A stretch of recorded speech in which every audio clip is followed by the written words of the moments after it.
Ever green lover boy Siddharth Aditi Rao Haidari మూడుముళ్ల బంధంతో ఒక్కటయ్యారు. దక్షిణాది సంప్రదాయ పద్ధతిలో వీరిద్దరి వివాహం అంగరంగ వైభవంగా జరిగింది.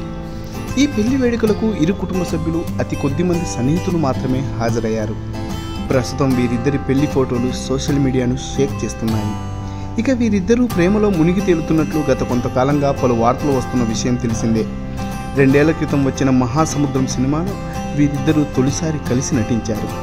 షూటింగ్ సమయంలోనే వీరి మధ్య ప్రేమ చిగురించిందని ప్రచారం జరిగింది.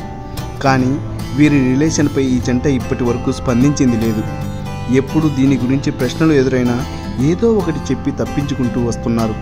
అయితే ఆ మధ్య ఈ జంట పలు పార్టీలకు కలిసి వెళ్లడంతో వీరి పెళ్లి త్వరలోనే అన్నట్లు ప్రచారం సైతం జరిగింది.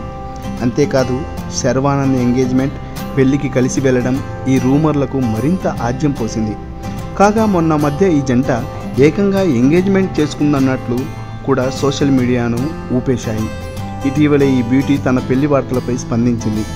తనకు ఎంగేజ్మెంట్ జరిగిన వనపర్తి జిల్లాలోని పురాతన దేవాలయంలోనే పెళ్లి కూడా జరుగుతుందని తెలిపింది. అంతేకాకుండా తనకు సిద్ధార్థ హైదరాబాద్లోని తన నానమ్మకు చెందిన ఓ స్కూలులో ప్రపోజ్ చేశాడని, తన నానమ్మ ఆశీస్సుల కోసమే ఇలా చేసినట్లు చెప్పడం తనకెంతో నచ్చి ఓకే చెప్పానని ఈ బ్యూటీ చెప్పుకొచ్చింది. ఇక సిద్ధార్థకు ఇదివరకు మేఘన అనే అమ్మాయితో సైతం పెళ్ళయింది. 2003లో ఘనంగా పెళ్లి చేసుకునే జంట మనస్పర్ధలు రావడంతో 4 ఏళ్లకే విడాకులు తీసుకున్నారు. ఆ తర్వాత సింగిల్గానే లైఫ్ని ఎంజాయ్ చేస్తున్నాడు సిద్ధార్థ్. మధ్యలో పలువురు హీరోయిన్లతో డేటింగ్ చేస్తున్నట్లు కూడా అప్పట్లో ప్రచారాలు జరిగాయి. ఇందులో ఎంతవరకు నిజమన్నది ఎవరికి తెలియదు. ఇక అదితిరావు హైదరీ సైతం ఇదివరకే ప్రముఖ బాలీవుడ్ నటుడు సత్యదీప్ మిశ్రాను పెళ్లి చేసుకుంది.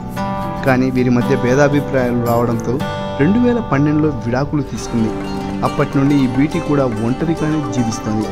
ఇక 2 ఏళ్లుగా రిలేషన్షిప్లో ఉన్న జంట ఎట్టకేలకు ఒక్కటి కాబోయిందని తెలిసి అందరూ హ్యాపీగా ఫీల్ అవుతున్నారు.